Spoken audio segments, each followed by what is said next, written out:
Hey guys, it's Chris here again.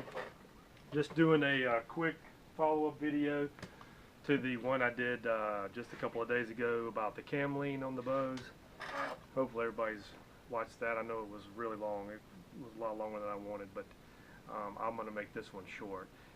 In that video I talked about shimming these cams, and I was going to try some different things and just shim the top cam only on this bow after the tear that I was getting and the way that these cams were leaning in relation to each other. And so that's what I did. I got my shims in today from Todd at Obsession, so thanks buddy for sending me those. It really makes it a lot easier to work on these bows, and I've gotten pretty good now getting in and out of the press. Doesn't take long to change these shims, which is really nice. So here's what I did. I got the shims out and I measured and I wrote it down. I do recommend, if you guys do this, to write down where you're starting at. And on the cable side of the bow there was a 130 shim, and on the string side of the bow there was a 180, so a total of 310, which is about the tolerance I think where they stick in these bows, about 310 to 320. So there was again a 130 and a 180, and so the first change I made, I just moved it over 0.010, and I moved it to a 140 and a 170, and I reshot, and that didn't move it as much as I thought it was going to.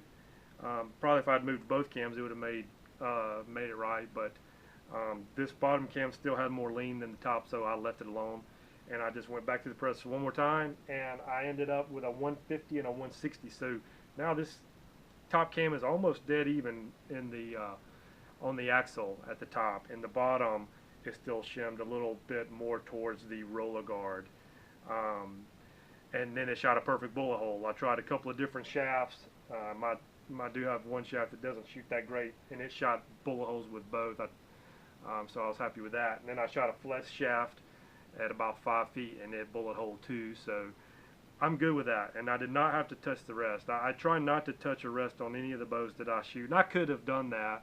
I could have just made a 1/16 adjustment and not had to go through all this. But I like really getting the center shot set and leaving it there, and then moving the cams a little bit to adjust for the riser torque, which I am going to make a video about because I get asked all the time, why don't my pins line up with my arrow or my string? And that is a very common question, and it's because of riser torque, and I'm going to go over that later.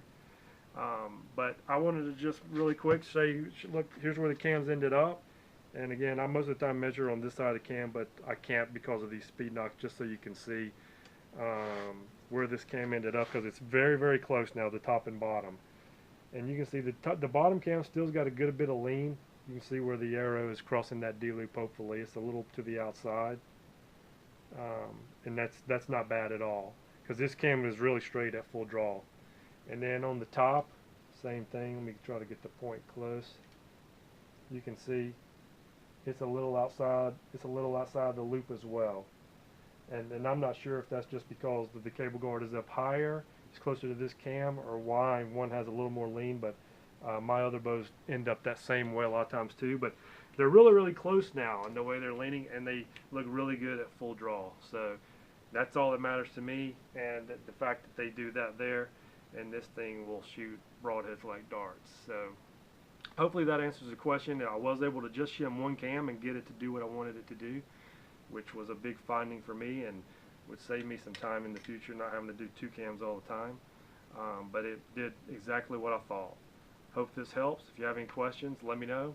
Thanks as always.